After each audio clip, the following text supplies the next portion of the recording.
Hello everyone. तो Q4 के results and con call analysis continue रखेंगे इस वीडियो में। 5 से 6 कंपनीज हैं जिनको हम इस वीडियो में डिस्कस करेंगे। कल्याण ज्वेलर्स जिनके कल रिजल्ट आए हैं, कॉन कॉल हुआ है। नॉर्दर्न आर्क कैपिटल, इसको हमने अपॉर्चुनिटी वाले वीडियो में डिस्कस किया था कि एनबीएफसी स्पेस में एक अच्छा बेट लगता है। इनके भी कल रिजल्ट आए हैं, कॉन कॉल हुआ है, उसको भी डिस्कस करेंगे। देन सीए ग्रामीण, इनके भी कल रिजल्ट आए हैं। सूर्योदय स्मॉल फाइनेंस बैंक, कल कॉन कॉल हुआ है कंपनी का। और उसके साथ में ईसैफ स्मॉल फाइनेंस बैंक, 3-4 दिन पहले उनका भी रिजल्ट कॉन कॉल हुआ है, उसको भी डिस्कस करेंगे और देखेंगे कहां पे कैसी अपॉर्चुनिटी लगती है, किस कंपनी का आगे का कैसा आउटलुक लगता है। तो कल्याण से स्टार्ट करते हैं सबसे पहले। सो इंडिया बिजनेस, वैसे बिजनेस अपडेट रेवेन्यू वगैरह हमको पहले से पता था, इन्होंने शेयर करा था। तो रेवेन्यू इनका ग्रो किया है इंडिया में 68% से। स्टोर एक्सपेंशन है 23%। इंडिया में कल्याण के टोटल स्टोर्स हो चुके हैं 342। फिर ग्रॉस प्रॉफिट आप देखोगे तो 55% से ग्रो किया है इंडिया में, और पैट कंपनी का 97% से ग्रो किया है वाई लेवल पे। अब ग्रॉस मार्जिन इनका अगर आप कंसोलिडेटेड लेवल पे देखोगे ना, तो वो लगभग 100 बेसिस पॉइंट्स यानी कि 1% नीचे आया है लास्ट ईयर के Q4 के कंपैरिजन में। वैसे इनको ये कॉनकॉल में भी पूछा गया कि आप पिछले 3-4 क्वार्टर से एक स्ट्रेटेजी फॉलो कर रहे हो, जो आप ज्वेलरी वगैरह प्रोक्योर करते थे अपने वेंडर से, तो पहले आप उनको 30-35 डेज के अंदर पेमेंट करते थे। अब आप पूरा तो नहीं, लेकिन कुछ जो ज्वेलरी अपना वेंडर से जो प्रोक्योर कर रहे हो उसको अब आप 10 to 15 डेज में पे कर रहे हो, ताकि आपको कॉस्ट वहां पे कम पड़े। और जो उनकी दूसरी स्ट्रेटेजी है कि रीजनल ब्रांड हमको बनाना है, कुछ स्टेट्स इन्होंने ऐसे आइडेंटिफाई करे हैं जहां पे जो लोकल ज्वेलर्स हैं, रीजनल ज्वेलर्स हैं, उनका मार्केट शेयर ये गेन करना चाहते हैं। तो उसके लिए रीजनल ब्रांड की जो उनकी स्ट्रेटेजी है, वहां पे ये कंपीट करने के लिए ये सारा अभी इन्होंने मतलब एक जस्ट स्टार्ट किया है, थोड़े पार्ट पे अपना जो वेंडर का पेमेंट डेज है उसको कम कर दिया है, तो वहां पे ग्रॉस मार्जिन में इनको एडवांटेज मिलता है। तो उसके बाद भी क्यों 1% का या फिर 100 बेसिस पॉइंट का डिक्लाइन देखने को मिला है? सो कंपनी का कहना है कि हमारा रेवेन्यू मिक्स जो है ना वो चेंज हुआ है। जैसे आप इस स्लाइड में देखोगे तो साउथ में इनका रेवेन्यू ग्रोथ है 45%, नॉन साउथ में रेवेन्यू ग्रोथ है 89%। एसएसजीबी अगर आप देखोगे तो साउथ में है 29%, नॉन साउथ में है 62%। तो साउथ में आपके मार्जिन थोड़े से बेटर होते हैं, प्रोडक्ट मिक्स अलग है। नॉन साउथ में थोड़ा सा आपका प्रोडक्ट मिक्स चेंज हो जाता है, मार्जिन आपके थोड़े से कम हो जाते हैं, इसीलिए ग्रॉस मार्जिन में कंपनी का कहना है 100 बेसिस पॉइंट्स का डिप देखने को मिला है। बट ओवरऑल इबिटा लेवल पे आप देखोगे, प्रॉफिटेबिलिटी देखोगे तो बहुत अच्छी परफॉर्मेंस है कंपनी की। प्लस ये जो साउथ और नॉन साउथ वाला भी जो है, ये भी कंपनी लेवल के पॉइंट ऑफ व्यू से आप सोचो तो अच्छा ही है ना। मेरा जो कॉन्सेंट्रेशन पहले साउथ पे ज्यादा था, अब मैं एक तरीके का पैन इंडिया प्लेयर बन चुका हूं। मतलब वो कंसंट्रेशन रिस्क नहीं है मेरे बिजनेस में। और ऐसा नहीं है कि साउथ बहुत कम मतलब एवरेज परफॉर्म कर रहा हो। 45% का ग्रोथ इतने बड़े बेस के ऊपर बहुत अच्छा ग्रोथ है। और उसके साथ में आप एसएसजी भी देखो 29% है साउथ के अंदर। नॉन साउथ तो ऑब्वियसली अभी बेस भी छोटा है तो बहुत हाई रेट पे ग्रो कर रहा है। फिर गोल्ड रेवेन्यू 64% से ग्रो किया है, और जो आपका स्टड ज्वेलरी होता है, डायमंड ज्वेलरी, वहां पे 69% की ग्रोथ है। इंटरनेशनल बिजनेस में मिडिल ईस्ट इनका 37% से ग्रो किया, और यहां पे भी बहुत सॉलिड ऑपरेटिंग लेवरेज मिला है कंपनी को। पैट आप देखोगे यहां पे 75% से ग्रो किया है कंपनी का। कंसोलिडेटेड लेवल रेवेन्यू 66% से ग्रो किया है। इबिट्टा 84% से ग्रो किया है। इबिट्टा मार्जिन कंपनी के आई थिंक 100 बेसिस पॉइंट से इंप्रूव हुए हैं Q4 over Q4। Last year Q4 में 6% इबिट्टा मार्जिन थे, इस बार 7% का इबिट्टा मार्जिन आया, और यही रीजन है कि पैट आपको डबल से ज्यादा होते हुए दिखा है। मतलब 187-190 करोड़ के आसपास का पैट था इनका लास्ट ईयर Q4 में, 400 करोड़ से ज्यादा का पैट इन्होंने शो करा है इस साल Q4 के अंदर। तो ये हैं ओवरऑल नंबर्स कल्याण के, बहुत सॉलिड नंबर्स हैं। क्यों अच्छे लग रहे हैं ये नंबर्स? क्योंकि लास्ट ईयर का जो इनका फोर्थ क्वार्टर था ना, वो ऑलरेडी मतलब एक आप बोल सकते हो कि इनका बेस्ट एवर Q4 था। एक तरीके से बेस्ट एवर क्वार्टर तो नहीं बोलेंगे क्योंकि Q3 आपका अच्छा होता है, लेकिन Q4 के मैट्रिक में सबसे बेस्ट क्वार्टर था लास्ट ईयर का फोर्थ क्वार्टर। क्यों ऐसा? क्योंकि Q2 Q3 में FY25 में आपका वो जो इंपोर्ट ड्यूटी कट हुआ था, उससे कल्याण हो गए, बाकी जो रिटेल ज्वेलर्स हैं उनके मार्जिन पे इंपैक्ट पड़ा था, इबिट्टा उनका कम हो गया था, प्रॉफिट हमने देखा था कि उतना अच्छा नहीं आ रहा, जबकि रेवेन्यू ग्रोथ अच्छा है 30% 40%। तो Q4 में वो चीज नॉर्मलाइज हो गई थी, और Q4 में कल्याण का पैट ग्रोथ भी आई थिंक 40-50% था, लास्ट ईयर की हम बात कर रहे हैं। तो उस हाई बेस के ऊपर आपका इबिट्टा मार्जिन भी इंप्रूव हुआ, 6% से 7% क्रॉस किया इस क्वार्टर के अंदर, एंड पैट भी आपका डबल हुआ है। तो इस पॉइंट से आप देखोगे तो रिजल्ट और भी ज्यादा अच्छे लगते हैं। रेवेन्यू ग्रोथ तो नो डाउट 60-70% का ग्रोथ, ऑलरेडी कंपनी पिछले 3-4 साल से 30-35% के रेंज में ग्रो कर रही है, और फिर भी इस क्वार्टर में 60-70% का ग्रोथ डिलीवर कर रहा है, वो बहुत अच्छा है। लेकिन प्रॉफिटेबिलिटी भी आप देखो कंपनी की कितनी अच्छे से इंप्रूव हुई है। इबिट्टा मार्जिन आपका Q4 over Q4 100 basis point improve हुआ है। तो ये है कंपनी के नंबर्स ओवरऑल। अब कॉनकॉल की बात कर लेते हैं, मैनेजमेंट ने किन चीजों पे बात करी। तो एक तो स्टोर एक्सपेंशन का इनका जो टारगेट रहता है वो इन्होंने मेंटेन रखा है। जैसे 1-2 क्वार्टर पहले इन्होंने एक वो स्लाइड शेयर करा था ना कि FY27 तक हम कितना स्टोर टारगेट कर रहे हैं। सो FY27 इस साल के लिए 84 स्टोर्स ये ओपन करने का प्लान कर रहे हैं इंडिया में। इंडिया के जो कल्याण के शोरूम्स हैं वो 84 ये और ओपन करेंगे इस साल। तो 342 ऑलरेडी है। सो अगर आप एक्सपेंशन रेट देखोगे तो सेम यही बनता है 24 से 25%, यानी कि मेरा इंडिया बिजनेस 24 से 25% से मतलब स्टोर एक्सपेंशन होगा यहां पे। 6 to 7 स्टोर्स ये प्लान कर रहे हैं इंटरनेशनल यानी मिडिल ईस्ट बिजनेस के लिए। और जो उनका कैंडीड वाला बिजनेस है उसमें भी एक और अच्छी चीज हुई है। सो FY26 के स्टार्टिंग में मैनेजमेंट ने बोला था कि कैंडीड बिजनेस हमारा बहुत हाई रेट पे ग्रो कर रहा है, मतलब सेल्स उसका डबल होता जा रहा है हर एक क्वार्टर में, लेकिन अभी वो ये प्रॉफिटेबल नहीं है। वो ब्रेक इवन करेगा और एग्जिट क्वार्टर जो होगा यानी Q4 ऑफ FY26 उसमें इसका पैट पॉजिटिव हो जाएगा। और इस क्वार्टर में आप देखोगे तो एग्जैक्टली 3-4 करोड़ का पैट इसने इस बिजनेस ने रिपोर्ट किया है, कैंडीड बिजनेस ने। तो आगे चल के ये इनकी प्रॉफिटेबिलिटी को नीचे नहीं लाएगा, इससे प्रॉफिटेबिलिटी को और बूस्ट मिलेगा। क्योंकि कैंडीड जो आपका लाइफस्टाइल वाला जो ज्वेलरी जो वहां पे ये कंपनी सेल करती है उसमें आई थिंक 70% जो इनका सेल्स है ना वो स्टड ज्वेलरी से आता है। स्टड ज्वेलरी यानी आपके मार्जिन उसमें अच्छे होते हैं गोल्ड ज्वेलरी के कंपैरिजन में। तो वो हाई मार्जिन बिजनेस है कल्याण के लिए और वो प्रॉफिटेबल हो गया। तो आने वाले क्वार्टर्स में जैसे उसमें भी कंपनी 50 स्टोर्स ओपन करने का टारगेट रख रही है FY27 का, तो उसका भी एक्सपेंशन रेट आप देखोगे तो 40 to 50% बनता है। और ये हाई प्रॉफिट वाला बिजनेस है। कल्याण के खुद के जो बिजनेस है उससे ज्यादा आई थिंक 30-35% का ग्रॉस मार्जिन बनता है इस बिजनेस में, कैंडीड वाले बिजनेस में।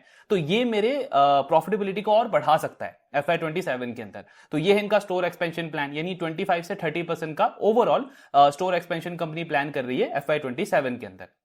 फिर दूसरा पॉइंट आता है आपका डिमांड का, कि गोल्ड के प्राइसेस इतने बढ़ गए हैं। तो वही सेम इनको इस कॉल में भी पूछा गया। सो मैनेजमेंट का कहना है, जैसे इन्होंने पहले भी बोला है, कि कस्टमर का जो बजट है वो ऑब्वियसली गोल्ड प्राइस के साथ में नहीं बढ़ता। कि गोल्ड प्राइसेस 60-70% बढ़ गए तो ऐसा नहीं है कि कस्टमर का बजट है 1 लाख का या 3 लाख का वो भी 60-70% बढ़ेगा, ऐसा नहीं होता। बट वहां पे रिटेल ज्वेलर की एफिशिएंसी मैटर करती है कि आप कैसे उनको मतलब लो कैरेट के अंदर 14 कैरेट हो गया, 18 कैरेट हो गया, डायमंड ज्वेलरी हो गया, आजकल 9 कैरेट भी आपका चल रहा है। तो इसमें मिक्स करके आप कैसे उनके बजट के अंदर उनका जो नीड है, चाहे जो भी कोई वेडिंग है, कोई घर में फंक्शन है, उसके लिए जो उनको परचेज करना है उसको आप पूरा फुलफिल करो। तो कल्याण उसको बहुत अच्छे से मैनेज कर पा रहा है। 14 कैरेट 18 कैरेट में इनका कहना है हमारा वॉल्यूम बहुत अच्छा निकल रहा है। प्लस जो अभी अप्रैल में आपका अक्षय तृतीया गया है वो इनका कहना है उसकी सेल्स बहुत अच्छी रही है। प्लस वेडिंग के अराउंड डिमांड मोमेंटम बहुत सॉलिड चल रहा है हमारा। तो डिमांड को लेकर के मैनेजमेंट बहुत कॉन्फिडेंट है इस कॉल के अंदर भी, एंड इसीलिए इन्होंने वो स्टोर एक्सपेंशन का प्लान जो है वो अपना मेंटेन रखा है 25 से 30% का। फिर आता है आपका डेट रिडक्शन वाला प्लान। तो कल्याण ने ऑलरेडी आई थिंक 3000 या 3500 करोड़ के आसपास का जो डेट था वो पिछले 3-4 साल के अंदर कम कर दिया अपने बैलेंस शीट से। नॉन जीएमएल की मैं बात कर रहा हूं। अभी नॉन जीएमएल इनके बैलेंस शीट पे 300 करोड़ है। सो कंपनी कह रही है कि FY27 के एंड तक हमारा टारगेट है कि नॉन जीएमएल डेट हमारा जीरो हो जाएगा। सिर्फ गोल्ड मेटल लोन होगा हमारे बैलेंस शीट के ऊपर, उसके अलावा जो नॉन जीएमएल है वो हमारा जीरो हो जाएगा। 300 करोड़ है उसको हम रीपे कर देंगे। यानी आपका एक तरीके से इंटरेस्ट कॉस्ट में भी आपको एडवांटेज मिलेगा, तो पैट ग्रोथ आपका और अच्छा हो सकता है। प्लस इनका 200 करोड़ के आसपास अप्रोक्सीमेटली बैंक के पास में कोलैटरल पड़ा है, कोई इनका एसेट वगैरह है, उसको कंपनी रिलीज करेगी और उसको भी मतलब सेल करके बिजनेस के अंदर लगाएगी। अब कल्याण का जैसे 1-2 साल पहले तक आप देखोगे तो मार्केट को कंसर्न होता था कि यार टाइटन इतना अच्छा आरओई आरओसी बनाता है, इसका आरओई आरओसी कम है। हालांकि इसको वैल्यूएशन तब भी अच्छा मिलता था, 80-90 का पी इसका रीरेट हो चुका था। आज अगर आप इसका कल्याण का आरओई आरओसी देखोगे तो रोसी आई थिंक इनका 28-29% है, आरओई 24-25% हो चुका है FY26 के अंदर। और जैसे आपका डेट रिडक्शन होगा नेक्स्ट ईयर, प्लस आप वो जो आपका कोलैटरल है मतलब जो नॉन बिजनेस रिलेटेड जो एसेट है उसको आप डाइवेस्ट करोगे और बिजनेस में लगाओगे, तो मैनेजमेंट का कहना है कि रिटर्न रेशियोज, आरओई का नंबर, रोसी का नंबर, ये हमारा और इंप्रूव होगा यहां से।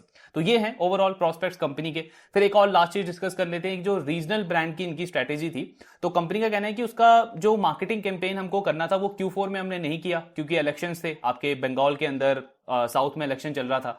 तो अभी क्योंकि इलेक्शन कंप्लीट हो चुका है, Q1 में हम अपना इसका कैंपेनिंग वगैरह स्टार्ट करेंगे। फिर Q1 Q2 से हमको पता चलेगा इनिशियल रिस्पांस इसका कैसा आ रहा है, तो वो तो हमको आने वाले क्वार्टर्स में देखना है। बट वो कंपनी इस साल स्टार्ट करने को देख रही है FY27 के अंदर।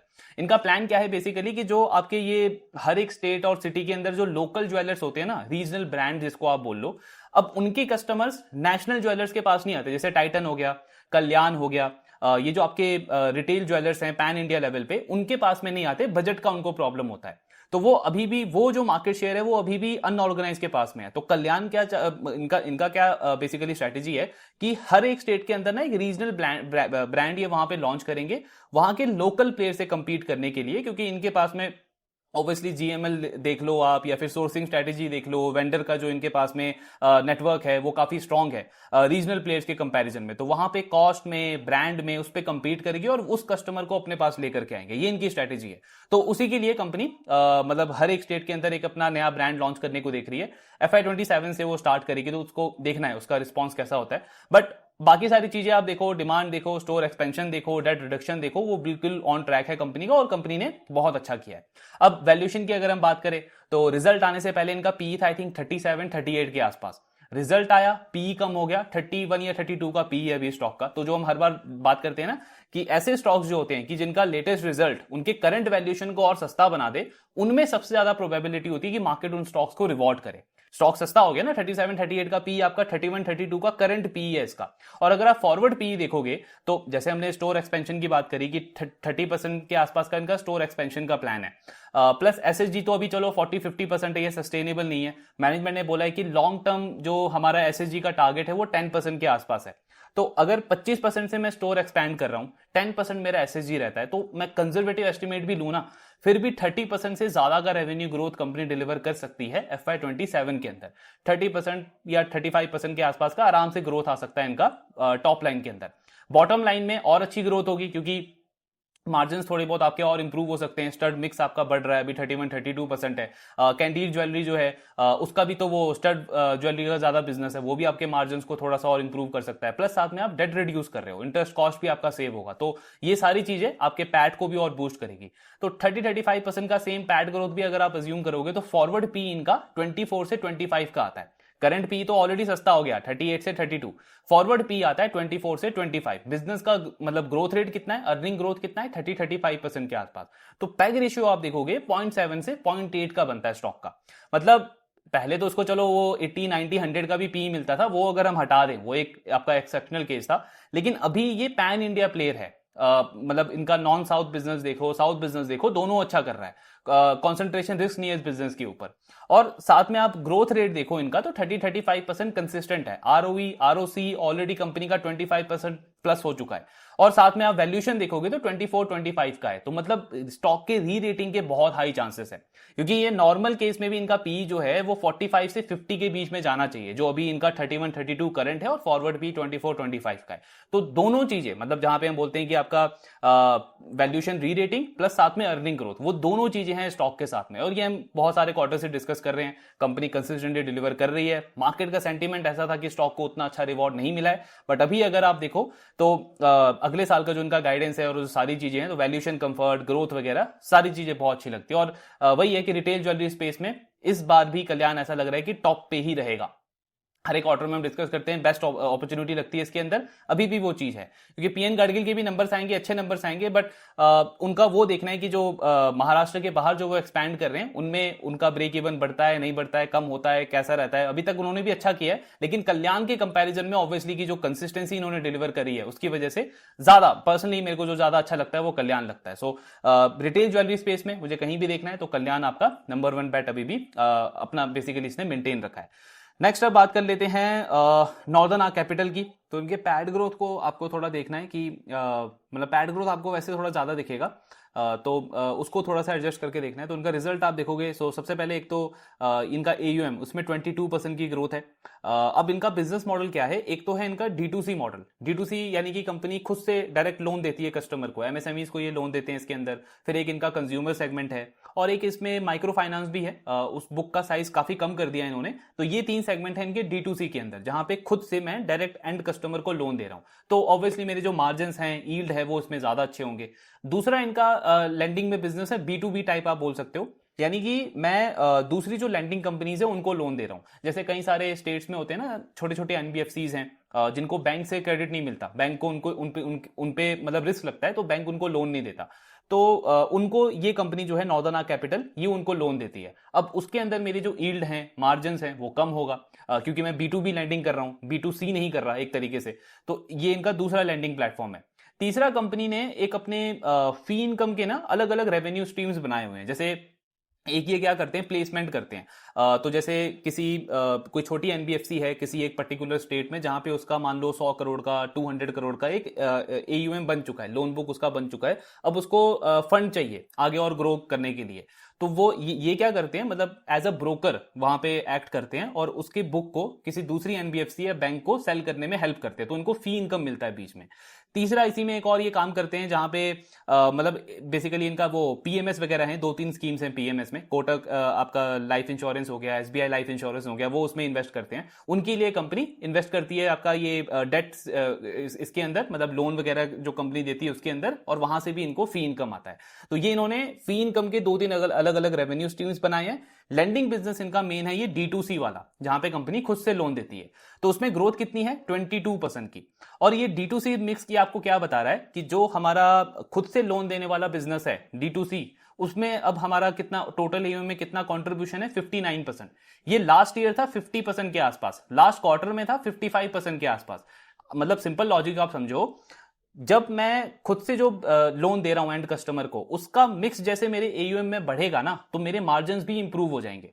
क्योंकि मैं अगर B2B ज्यादा कर रहा हूं तो मेरे मार्जिन कम होंगे। B2B B2C समझो, बिल्कुल सिंपल लॉजिक। B2B में मेरे मार्जिन कम होंगे, B2C में मेरे मार्जिन ज्यादा हैं। तो जैसे जैसे मेरा मिक्स B2C की तरफ ज्यादा बढ़ेगा, मेरे मार्जिन इंप्रूव होंगे। तो वही ये कंपनी कर रही है पिछले कुछ टाइम में। कितना हो चुका है अब, 59%। फिर आप देखोगे नेट इंटरेस्ट इनकम में 21% की ग्रोथ है। क्रेडिट कॉस्ट, यहां पे एक चीज आपको समझनी है, ये 2.2% का इन्होंने क्रेडिट कॉस्ट बताया है, जो आपको दिखेगा YoY Q-on-Q दोनों बहुत अच्छी इंप्रूवमेंट है। लेकिन ये एक्चुअल क्रेडिट कॉस्ट नहीं है, अकाउंटिंग एडजस्टमेंट है। सो FLDG करके होता है ना, जो को लेंडिंग आप करते हो दूसरों के साथ में मिलके, तो वहां पे आरबीआई ने जो रेगुलेशन था आपका, आई थिंक अभी चेंज हुआ है फरवरी जनवरी के अंदर, तो उसमें ना कुछ प्रोविजंस इनको कम करने पड़े हैं। तो वहां से एक्स्ट्रा बेनिफिट आया, आई थिंक इनको 20 से 25 करोड़ का, 20 से 25 करोड़ का एक्स्ट्रा बेनिफिट मिला है क्रेडिट कॉस्ट और पैट के अंदर। तो उसको ना हमको एडजस्ट करके देखना। ये 2.2% एक्चुअल क्रेडिट कॉस्ट नहीं है, actual credit cost I think इनका 2.8 या 2.9 के आसपास है। ऑब्वियसली इंप्रूव हुआ है, लास्ट ईयर से आप कंपेयर करो, लास्ट क्वार्टर से इंप्रूव कंपेयर करो तो वो इंप्रूव हुआ है। लेकिन ये 2.2% तो मतलब बिल्कुल ही बहुत ज्यादा अच्छा दिखा रहा है। तो इतना इतना अच्छे नंबर्स नहीं है कंपनी के, वो चीज हमको समझना है, एडजस्ट करके देखना है नंबर्स को। फिर आप देखोगे स्टेज 2 एसेट, इसमें इंप्रूवमेंट है। इसका मतलब क्या हुआ स्टेज 2 का, यानी ऐसे कस्टमर जो अपनी ईएमआई मिस करते हैं, वो नंबर मेरे लिए कम हुआ है। तो ऑब्वियसली मेरे एसेट क्वालिटी का आउटलुक वो अच्छा बनाता है। फिर पैट आप देखोगे तो 133 करोड़ का पैट इन्होंने रिपोर्ट करा है। लेकिन वो चीज हमको समझनी है कि 20 से 25 करोड़ का एक्स्ट्रा एडवांटेज मिला है इनको पैट के अंदर। और आरओए आपका 3% क्रॉस कर गया, ये भी वही रीजन है कि 20-25 करोड़ का एक्स्ट्रा एडवांटेज मिला है। उसको अगर आप हटा दोगे ना, तो आरओए आई थिंक इनका 2.8 या 2.9% का बनता है, जो कि बहुत अच्छा है ऐसी एनबीएफसी के लिए। लेकिन ये 3% तो मतलब अगेन कुछ अलग ही पिक्चर दिखाएगा मुझे। आरओई भी सेम है, इंप्रूव हुआ है, लेकिन एक्चुअल आरओई इनका 11% या 12% के आसपास बनेगा, जो कि यहां पे 14% अभी हो गया है। तो वैसा नहीं है, वो चीज हमको समझना है इसमें। फुल ईयर का मैं परफॉर्मेंस अगर देखूं तो D2C AUM मेरा 39% से ग्रो किया है। फिर इसके बाद में आप ये देखोगे PPOP 21% की ग्रोथ है। क्रेडिट कॉस्ट मेरा 2.8% पे आ गया है। आरओए FY26 में 2.8% है और पैट मेरा 33% पे ग्रो किया। तो ये है overall numbers northern arc capital के, बहुत अच्छे नंबर्स हैं एक्चुअली में।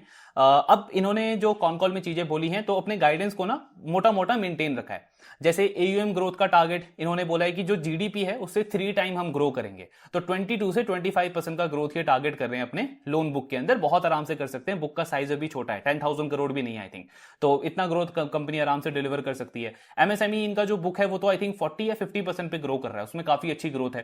प्लस MSME में इन्होंने एक और चीज करी है, ये जो आपके ऑयल एंड गैस वाली जो सप्लाई वाली जो आपकी इंडस्ट्रीज हैं, केमिकल फर्टिलाइजर वाली जो इंडस्ट्री है, जहां पे ये गैस सप्लाई का जो प्रॉब्लम है, वो मतलब ऐसा पॉसिबिलिटी है कि उनके बिजनेस को इंपैक्ट करे और वो लोन में डिफॉल्ट कर सकते हैं आगे चल के। इनका कहना है हमारे टोटल पोर्टफोलियो में ना वो लेस देन 2% है, हमने एक्सपोजर उसमें काफी कम रखा है। एंड 60-70 करोड़ का इन्होंने ऑलरेडी उसका मतलब एक एक्स्ट्रा प्रोविजन इन्होंने करके रखा है, इन केस अगर कल को ज्यादा कोई प्रॉब्लम आता है उस पर्टिकुलर सेगमेंट से, तो वो वाला प्रोविजन वहां पे यूज कर लेंगे। बट वो हमको देखना है। तो अच्छी चीज ये है कि एक्सपोजर वहां पे इनका कम है। तो अब कंपनी कह रही है कि 22 से 25% हम लोन बुक ग्रोथ टारगेट कर रहे हैं फॉर FY27। एक दो चीजें अच्छी नहीं लगी जो मुझे, कि यील्ड में मार्जिन में इंप्रूवमेंट ज्यादा एक्सपेक्ट नहीं कर सकते। मतलब कॉस्ट ऑफ बोरिंग की वजह से मार्जिन में इंप्रूवमेंट आएगा, लेकिन कॉस्ट ऑफ बोरिंग की वजह से नहीं आएगा। कॉस्ट ऑफ बोरिंग इनका ऑलरेडी 8.5% है और इंक्रीमेंटल कॉस्ट ऑफ बोरोइंग 8.6% चल रहा है। तो कंपनी कह रही है कि रेट कट नियर फ्यूचर में तो हमें दिख नहीं रहा, जो बेनिफिट मिलना था वो मिल चुका है, तो इसकी वजह से हमें मार्जिन में कोई इंप्रूवमेंट नहीं मिलेगा नियर फ्यूचर के अंदर। लेकिन मार्जिन इंप्रूव होंगे, क्यों होंगे? क्योंकि D2C मिक्स जो अभी इनका 59% है, मैनेजमेंट बोल रहा है नेक्स्ट ईयर इसको हम 65% लेके जाएंगे, यानी 6% का इंप्रूवमेंट होगा FY27 के अंदर। तो क्या हो रहा है, मेरा मिक्स जो है वो B2C की तरफ जा रहा है, जहां पे मार्जिन मेरे अच्छे हैं, तो मिक्स वहां की तरफ अगर बढ़ेगा तो ओवरऑल निम कंपनी का इंप्रूव होगा, यानी नेट इंटरेस्ट मार्जिन इंप्रूव होगा, लेकिन कॉस्ट ऑफ बोरिंग की वजह से नहीं, मिक्स चेंज की वजह से। वही हम बार बार बात करते हैं ना, रेट ऑफ चेंज की प्रोबेबिलिटी हमको देखनी है, तो वो इस बिजनेस के अंदर अभी भी है, 59 से 65% जाएगा, तो निम आपका और अच्छे से ग्रो करेगा। फिर कॉस्ट टू इनकम हो गया या ओपेक्स रेशियो हो गया, ये भी आपके इसी करंट लेवल के आसपास ही रहेंगे। क्रेडिट कॉस्ट भी कंपनी का कहना है फुल ईयर जो हमारा 2.8% है वो उतना ही रहेगा, नेक्स्ट ईयर भी 2.7-2.8% रहेगा। अच्छा, फुल ईयर FY26 का क्रेडिट कॉस्ट इनका 2.8% से ज्यादा होगा, क्यों? क्योंकि Q4 में वो एक एडजस्टमेंट आ गया ना, जिसकी वजह से 2.2% हमको दिख रहा है। तो फुल ईयर तो आई थिंक इनका 3% या मोर देन 3% बनता है अगर हम क्रेडिट कॉस्ट की बात करें। सो YOY लेवल पे उसको एडजस्ट करके आप देखोगे तो एक्चुअली में इंप्रूवमेंट है इनके क्रेडिट कॉस्ट के अंदर, लेकिन नेट लेवल पे आप देखोगे तो सेम रहेगा, 2.8% FY26, 2.7 या 2.8% का गाइडेंस है FY27 के अंदर। ROE कंपनी कह रही है हमारा टारगेट है 3% क्रॉस करने का। अभी है इनका फुल ईयर में 2.8%, तो ROE मेरा यहां से और इंप्रूव ही होगा। ROE फुल ईयर में 11% है, 11-12% के अराउंड, और कंपनी का जो पहले गाइडेंस था वही सेम है कि नेक्स्ट 6 to 8 क्वार्टर्स में इसको मिड टू हाई टीन हम लेके जाएंगे, यानी कि 15-16% से 17 to 18% के आसपास जाएगा ये अगले 2 साल आप मान लो, तो FY28 तक। तो ये इनका ओवरऑल टारगेट है FY27 के लिए। स्लीपेज रेशियो कंपनी का कहना है ऑलरेडी हमारा काफी इंप्रूव हो चुका है, स्टेज टू एसेट में इंप्रूवमेंट है, और अभी तक जैसे बाकी लेंडर्स ने बोला, इनका भी सेम कमेंट्री है कि किसी भी एक पर्टिकुलर सेगमेंट में हम कोई ऐसा स्ट्रेस नहीं देख रहे हैं। MSME में बीच में डिफॉल्ट रेट बढ़ा था, लेकिन हमने उसको ठीक से मतलब इस क्वार्टर में कंट्रोल कर दिया, और अभी आउटलुक हमको उसका पॉजिटिव ही दिख रहा है। तो ओवरऑल अगर आप देखो तो सारी चीजें अच्छी हैं, ग्रोथ भी है, एसेट क्वालिटी आपका स्टेबल रहेगा, इंप्रूव हो चुका है ऑलरेडी, प्लस MFI में भी इन्होंने ग्रो किया है इस क्वार्टर में, आई थिंक 17% का डिसबर्समेंट ग्रो किया है Q1Q लेवल पे। तो अगर ये ट्रेंड इनका कंटिन्यू रहा, क्योंकि आप बाकी लेंडर्स में भी देख रहे हो ना, सब कोई MFI को लेकर के कॉन्फिडेंट है, जो मतलब प्योर माइक्रो फाइनेंस NBFCs हैं, उन्होंने भी कितना अच्छा ग्रोथ गाइडेंस दिया FY27 का, डिसबर्समेंट उनका 30-40% पे ग्रो कर रहा है। तो अगर ये ट्रेंड इनके लिए भी कंटिन्यू रहता है तो ये यील्ड को थोड़ा सा और पुश कर सकता है, यानी निम इनका थोड़ा सा और इंप्रूव हो सकता है FY27 के अंदर। बट अगर आप उसको हटा भी दो तो ओवरऑल जो इनका गाइडेंस है उसके बेसिस पे अगर आप देखो, स्टॉक बहुत सस्ता लगता है, जो हमने लास्ट क्वार्टर में भी डिस्कस किया था, लास्ट मंथ के अपॉर्चुनिटी वाले वीडियो में भी डिस्कस किया था। हाँ, पहले तो उस टाइम पे तो बुक वैल्यू से भी नीचे था, अभी आप देखोगे रीरेट किया है इसको, 220-225 के आसपास था, अभी आई थिंक 290 पे ये ट्रेड कर रहा है, बट अभी भी करंट प्राइस टू बुक इसका 1.2 का है।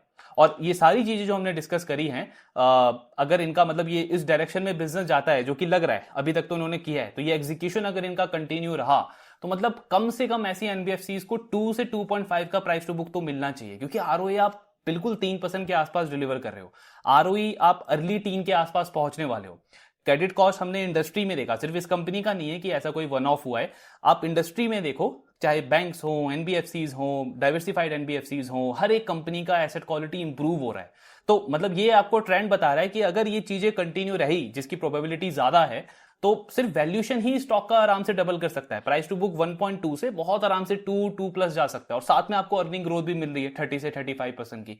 तो NBFC स्पेस में एक्चुअली में ये one of the best bet है इस टाइम के ऊपर। अगर हम बात करें तो वैल्यूएशन रीरेटिंग की भी बहुत हाई प्रोबेबिलिटी है, स्टॉक आपको लगेगा 220 से 290 चला गया, बट अभी भी सिर्फ 1.2 का प्राइस टू बुक है, और साथ में आपको अर्निंग ग्रोथ और रिटर्न रेशियोज वगैरह तो इंप्रूव हो ही रहे हैं कंपनी को, बस इनको ये सस्टेन करके रखना है। तो ये चीज है नॉर्दर्न आर्क कैपिटल, अच्छे नंबर्स हैं, कमेंट्री भी अच्छी है, और आउटलुक बहुत अच्छा लगता है इस कंपनी का यहां से भी। लेकिन हाँ, ट्रैक करते रहना है, अगर चीजें कल को खराब होगी तो ऑब्वियसली हमको उसके अकॉर्डिंगली अपना व्यू चेंज करना है।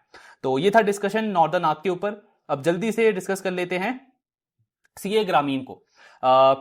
माइक्रो फाइनेंस स्पेस में सबसे बड़ी NBFC CA ग्रामीण के भी कल नंबर्स आए हैं, सो इनके भी रिजल्ट को डिस्कस कर लेते हैं। तो इनका अगर आप AUM देखोगे Q4 में 14% की ग्रोथ है YOY लेवल पे, Q1Q 11% से कंपनी का AUM ग्रो किया है। देखने वाली बात है डिसबर्समेंट का नंबर, ये मतलब इनका बुक का साइज सबसे बड़ा है, सबसे बड़ी माइक्रो फाइनेंस NBFC है। उसके बाद भी आप देखो डिसबर्समेंट इनका YOY 28% से ग्रो किया है, Q1Q 44% की ग्रोथ है कंपनी के डिसबर्समेंट के अंदर। सेम चीज हमको बता रहा है ना कि लेंडर जो है वो कॉन्फिडेंट फील कर रहा है फ्रेश लोन देने में। आज के टाइम पे ग्राउंड पे चीजें बहुत अच्छी हैं। फिर एसेट क्वालिटी वगैरह आगे डिस्कस करते हैं, लेकिन आप ये देखो कंपनी का निम 14% क्रॉस कर गया Q4 में, और ROE कंपनी का 4% प्लस है, ऑलमोस्ट 4.5%, ROE 18% ये टच कर रहे हैं। अब इनका एसेट क्वालिटी आप देखोगे तो एक है ये कंपनी शेयर करती है 15 प्लस, पार 15 प्लस, यानी कि कितने ऐसे कस्टमर्स हैं 15 डेज हो गया EMI उन्होंने अपनी मिस करी है। तो ये नंबर आप लास्ट ईयर देखोगे ना मार्च में 0.84% था, ऑलमोस्ट 1%। अब कितना हो गया है 0.07%, मतलब 0.07%। मंथ ऑन मंथ इसमें इंप्रूवमेंट आपको देखने को मिल रहा है। एक बीच में वो कर्नाटका वाला इशू आया था जहां पे इनको और कुछ लेंडर्स को प्रॉब्लम हुआ, अब वो चीज भी इंप्रूव हो चुकी है। मंथ ऑन मंथ ये 0.07 पे है। अगर ये मेरा इंप्रूव हो जाता है तो ऑब्वियसली मेरा 30 प्लस कम हो जाएगा, मेरा 60 प्लस कम हो जाएगा, और मेरे एनपीएस भी इंप्रूव होंगे, जो कि आपको इस वाले स्लाइड में दिखेंगे। आप देखो 0 प्लस भी कम हो रहा है, 30 प्लस भी कम हो रहा है, 60 प्लस भी कम हो रहा है, 90 प्लस भी कम हो रहा है। तो ये आपको एक पूरा ट्रेंड बता रहा है कि माइक्रो फाइनेंस इंडस्ट्री में एक्चुअली में जो एसेट क्वालिटी में प्रॉब्लम थी ना वो अब जा चुकी है। हर एक लेंडर कॉन्फिडेंटली ग्रोथ वगैरह पे फोकस कर रहा है। क्रेडिट कॉस्ट आप देखो इस कंपनी का Q1 में था ऑलमोस्ट 600 करोड़, और Q4 आते आते हो गया ये 335 करोड़, बिल्कुल आधे के आसपास हो गया ये सिर्फ मेरे 3 क्वार्टर्स के अंदर। इस तरीके की इंप्रूवमेंट है एसेट क्वालिटी में। और ये स्टेट वाइज आप देखो, इनके लिए तो कर्नाटका, तमिलनाडु, महाराष्ट्र, ये सारे इनके मेन स्टेट्स हैं 3-4, सब में इंप्रूवमेंट है। बिहार में वो ऑर्डिनेंस आया है, लेकिन अभी तक किसी भी लेंडर ने ना तो कोई कमेंट्री दिया है कि इसमें कोई ऐसा प्रॉब्लम दिख रहा है, ना ही नंबर्स में आपको वो चीज अभी तक विजिबल है। तो मतलब अभी तक तो चीजें वहां पे अच्छी जा रही हैं। फिर इनका ये ECL वगैरह सब में आपको इंप्रूवमेंट दिखेगा। अब इनका अगले साल के गाइडेंस की बात कर लेते हैं। तो एक तो इन्होंने AUM ग्रोथ का टारगेट रखा है 20 से 25% फॉर FY27, मार्जिन 12.8 से 13.2%। अब इसमें क्या चीज है कि निम जो इनका अभी है ना 14% क्रॉस कर गया Q4 में, और 13% क्रॉस कर गया आपका ये फुल ईयर में, यानी कि निम आपका थोड़ा सा मॉडरेट होगा FY27 के अंदर। जो करंट निम है वो सस्टेनेबल नहीं है, निम्स थोड़े से नीचे जाएंगे। कॉस्ट टू इनकम जो जितना अभी है लगभग उतना ही रहेगा, कोई खास आप उसमें इंप्रूवमेंट एक्सपेक्ट नहीं कर सकते। क्रेडिट कॉस्ट इनका इंप्रूव हो जाएगा। इस साल था आई थिंक 6.5 या 6.7%, नेक्स्ट ईयर ये 3 से 4% आ जाएगा, मोटा मोटा आधा हो जाएगा। तो क्रेडिट कॉस्ट जब आपका कम होगा तो प्रॉफिट ग्रोथ आपका अच्छा आएगा। प्रॉफिट ग्रोथ आपका अच्छा आएगा तो ROA आपका फुल ईयर पे 4 से 4.8% का ये टारगेट कर रहे हैं। एंड ROE फुल ईयर में आई थिंक अभी 12-13% है इनका, वो ये 16 to 20% टारगेट कर रहे हैं। यानी Q4 का जो ROE आया है ना 17-18% के रेंज में, लगभग कंपनी उसको सस्टेन करेगी और यहां से और इंप्रूव करने को देख रही है इन FY27। तो ये है आपके ओवरऑल नंबर्स CA ग्रामीण के, सॉलिड नंबर्स हैं। अगले साल का गाइडेंस भी काफी अच्छा है कंपनी का। बस मुझे वही चीज इनकी ठीक नहीं लगती, मतलब स्टॉक के साथ में कंफर्टेबल नहीं हो पाता हूं इनके वैल्यूएशन की वजह से। 3.2 या 3.34 का आसपास का प्राइस टू बुक है, या 3 का होगा रिजल्ट आने के बाद, मैंने एक्चुअली चेक नहीं किया। बट आप बाकी सारे लेंडर से कंपेयर करोगे तो मतलब वैल्यूएशन री रेटिंग का ज्यादा इतना स्कोप दिखता नहीं है CA ग्रामीण के अंदर। बिजनेस बहुत अच्छा है, लेकिन यही एक रीजन है कि क्रॉस साइकिल अगर आप इनका ROA ROE का नंबर देखोगे, एसेट क्वालिटी की स्टेबिलिटी देखोगे, तो मार्केट हमेशा इसको प्रीमियम वैल्यूएशन देता है। एक तरीके का आप बोल लो ये बजाज फाइनेंस है, अगर हम माइक्रो फाइनेंस NBFCs की बात करें तो वो प्रीमियम वैल्यूएशन हमेशा इसके साथ में रहता है। इसलिए मोस्टली आपको वैल्यूएशन री रेटिंग का स्कोप इस स्टॉक के अंदर दिखेगा नहीं। और ये स्टॉक अगर कभी भी आपको 2 या उससे नीचे प्राइस टू बुक पे आए तब तो मतलब भर के इसमें एक कॉन्फिडेंस के साथ में ऐड करना चाहिए। बट वो है वैल्यूएशन कंफर्ट नहीं है, बट ओवरऑल बिजनेस का परफॉर्मेंस काफी अच्छा है, आगे का गाइडेंस भी अच्छा है। और इनका गाइडेंस देखे ना मुझे मुथूट माइक्रो फाइनेंस और खराब लगा, क्योंकि इतने बड़े बुक पे भी ये कंपनी 20 से 25% का ग्रोथ टारगेट कर रही है, और मुथूट को आप देखो तो वही 12-15% का उन्होंने गाइडेंस दिया है। एक उन्होंने प्रेजेंटेशन शेयर किया जहां पे उन्होंने आई थिंक बोला है कि नेक्स्ट 3-4 ईयर्स में हम 20-22% से अपने लोन बुक को ग्रो करने को देख रहे हैं, मतलब ग्रोथ कैगर 20 से 22% का वो टारगेट कर रहे हैं। अब इस साल के लिए उन्होंने बोला है कि ये गाइडेंस हमारा कंजर्वेटिव है। एक और उनका आई थिंक वो कुछ कॉल वगैरह हुआ था, तो गाइडेंस कंजर्वेटिव है, ठीक है, आपका समझ में आता है, लेकिन आप इंडस्ट्री के बाकी प्लेयर्स को देखो। अगर ये चीज मुझे सीए ग्रामीण में भी देखने को मिलती या बाकी प्लेयर्स में भी देखने को मिलती, तब मैं उस चीज पे थोड़ा सा और कॉन्फिडेंटली बेट कर सकता था। बट आई डोंट नो, मतलब गाइडेंस उनका मुझे बहुत ज्यादा खराब लगा, ये 12-15% का। और ठीक है, बाकी सारे रेशियोज आपके इंप्रूव होंगे, आरओए देख लो, आरओई देख लो, निम भी उनका आई थिंक वाई लेवल पे इंप्रूव ही होगा, क्रेडिट कॉस्ट आपका और नीचे आ जाएगा FY27 में FY26 के ऊपर। तो अर्निंग ग्रोथ वगैरह सब कुछ है, और वैल्यूएशन का यहां से भी रीरेट हो सकता है, क्योंकि प्राइस टू बुक अभी भी उनका 1.2 1.3 ही है। तो आरओए जैसे आपका 3% के आसपास जा रहा है, तो वो भी तो डिजर्व करता है ना कि प्राइस टू बुक रीरेट हो। बट अपॉर्चुनिटी वाइज अगर आपका ग्रोथ इतना कम करोगे आप बाकी प्लेयर्स के कंपैरिजन में, तो वो चीज खराब लगती है। तो वो है मुठूट का। लेकिन सी ग्रामीण की अगर हम बात करें, नंबर्स अच्छे हैं, बट वही अपॉर्चुनिटी वाइज कोई खास इंटरेस्ट अभी बनता नहीं है। एक और यहाँ पे अब डिस्कस कर लेते हैं लेंडर को। स्मॉल फाइनेंस बैंक्स हैं जो दो, सूर्योदय स्मॉल फाइनेंस बैंक, इनका रिजल्ट आया 1-2 दिन पहले, और कल कॉल हुआ है कंपनी का। नंबर्स इनके भी काफी अच्छे आए हैं। सो Q4 के इनके नंबर्स अगर हम देखें तो लोन बुक आपको दिखेगा कंपनी का 29 ऑलमोस्ट 30% से ग्रो किया है। गाइडेंस इनका इतना ही था 30 से 35% का। डिपॉजिट ग्रोथ 32% है, गाइडेंस था 40 से 45%। एसेट क्वालिटी टारगेट था इनका GNPA की बिलो 5% लाएंगे, लेकिन अभी ये 6.5% है। आरओए आपका Q4 में 1% क्रॉस कर गया है, और आरओई आपका 9.8% के अराउंड। फिर इनका परफॉर्मेंस वगैरह बाकी ओवरऑल ठीक है। गाइडेंस दिया था इन्होंने कहीं, हाँ ये इनका नेक्स्ट ईयर का आप टारगेट देखोगे तो लोन बुक ग्रोथ का गाइडेंस लगभग सेम है 30-35%। आरओए कंपनी कह रही है कि 1.3 से 1.4% जाएगा। फुल ईयर आरओए इनका आई थिंक 0.9% है FY26 का। तो कंपनी कह रही है इसको हम नेक्स्ट ईयर 1.3 से 1.4% ले जाएंगे। आरओई हमारा 13-14% जाएगा, और पैट लगभग हमारा डबल हो जाएगा, 300 करोड़ के आसपास का पैट कंपनी टारगेट कर रही है FY27 के अंदर। डिपॉजिट ग्रोथ भी सेम 30-35%। और मेन इनको एडवांटेज आएगा एसेट क्वालिटी में, क्योंकि इन्होंने वो ये जो CGFMU जो स्कीम है, इसमें आई थिंक FY23 से इन्होंने वो अपना इंश्योरेंस लिया हुआ है, तो उसका क्लेम आएगा इनको Q2 के अराउंड। तो वहां पे कंपनी का क्रेडिट कॉस्ट वगैरह काफी अच्छा इंप्रूवमेंट हमको देखने को मिलेगा, और पैट में एक अच्छा इनको बूस्ट मिलेगा। तो ये है नंबर्स ओवरऑल सूर्योदय बैंक के। गाइडेंस भी अगले साल का आप देखोगे अच्छा लगता है। प्लस अगर आप वैल्यूएशन देखो स्टॉक का, तो अभी बुक वैल्यू के भी नीचे ट्रेड कर रहा है, 0.9 के आसपास का इनका प्राइस टू बुक है।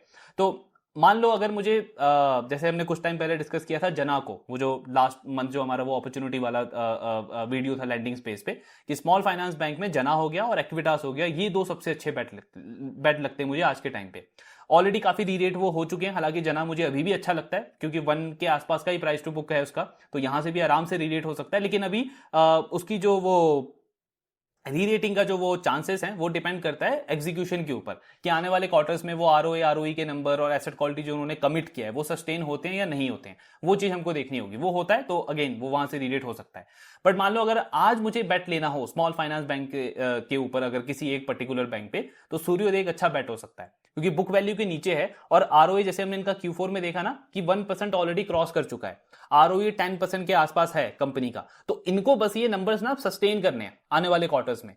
Q1 में भी इन्होंने बोला है कि आरओए हमारा 1.2% हो जाएगा, कुछ इनको वो बेनिफिट मिलेगा, कुछ फी इनकम वगैरह मिलेगा कंपनी को, तो Q1 में आरओए आपका और इंप्रूव हो जाएगा। और एग्जिट Q4 का तो आई थिंक इन्होंने 1.6% का गाइडेंस दिया है, तो चलो वो तो हटाओ कि एग्जिट Q4 आपका 1.6%, अगर 1.3 1.4 पे भी इनका आरओए जाता है, आरओई कंपनी सस्टेन करती है करंट लेवल के आसपास, और लोन बुक ग्रो 30-35%। एक चीज मुझे बस सूर्योदय से थोड़ा सा अनकंफर्टेबल करती है कि मतलब आप इनका पास्ट का ट्रैक रिकॉर्ड देखोगे ना लास्ट 2-3 साल का, तो उन्होंने गाइडेंस को ना कंसिस्टेंटली मतलब अंडर डिलीवर रही है कंपनी के वहां पे।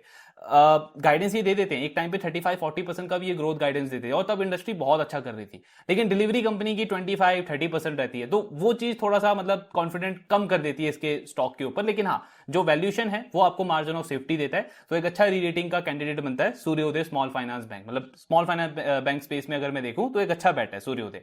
फिर इसके साथ ईसैफ के भी रिजल्ट आए हैं, उसको भी डिस्कस कर लेते हैं। उनके भी नंबर्स अच्छे हैं, लेकिन उनका डिपॉजिट ग्रोथ अच्छा नहीं है, सिर्फ 11% का ग्रोथ है डिपॉजिट में। कासा रेशियो सूर्योदय का आई थिंक 23% के आसपास है, ईसैफ का भी अच्छा है 20% प्लस है, लेकिन अगेन उसमें भी इतनी अच्छी ग्रोथ नहीं है। तो ईसैफ का ये सारी चीजें हमको देखनी पड़ेगी। प्लस उनका केरला में कॉन्सेंट्रेशन अभी भी बहुत ज्यादा है, वो डाइवर्सिफिकेशन अभी भी उनका हुआ नहीं है, और मेन ग्रोथ उनका भी वो गोल्ड लोन से आ रहा है, तो वो हमको देखना पड़ेगा कि कितना सस्टेनेबल रहता है, क्या करती है बैंक। प्लस उनका लोन बुक का ग्रोथ टारगेट आप देखोगे तो आई थिंक 20-25% का इन्होंने गाइडेंस दिया है FY27 के लिए।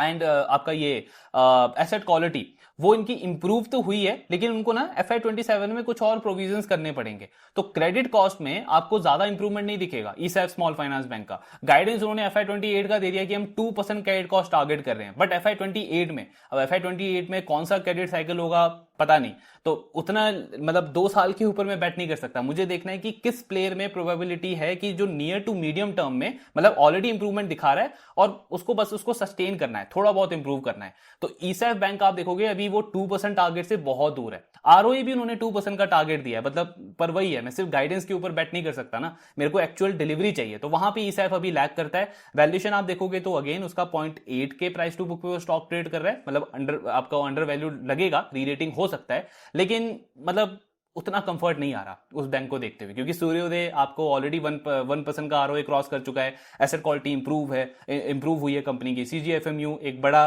कंपनी को क्लेम आएगा, वहां से प्रॉफिट आपको बूस्ट होगा ही FY27 के अंदर। एक आध क्वार्टर वो डिले हो सकता है, लेकिन ऐसा नहीं कि वो चीज होगी नहीं। ईसैफ के साथ में वो एग्जीक्यूशन हमको देखना है अभी आने वाले क्वार्टर्स के अंदर, तो वो चीज है, दोनों में ये एक बड़ा डिफरेंस है। और इसके अलावा आपका जना है, एक्विटास है, वो सारे तो अच्छा कर ही रहे हैं। तो ये हो गया आपका स्मॉल फाइनेंस बैंक का, मतलब सारे बैंक से हमने डिस्कस कर लिए, 1-2 बैंक के रिजल्ट रहते हैं उसको भी डिस्कस कर लेंगे आने वाले क्वार्टर्स में। तो ऑलमोस्ट 5 से 6 कंपनी हमने डिस्कस कर ली है। बाकी आपके जो डाउट्स हैं शेयर करते रहिए। Thank you very much.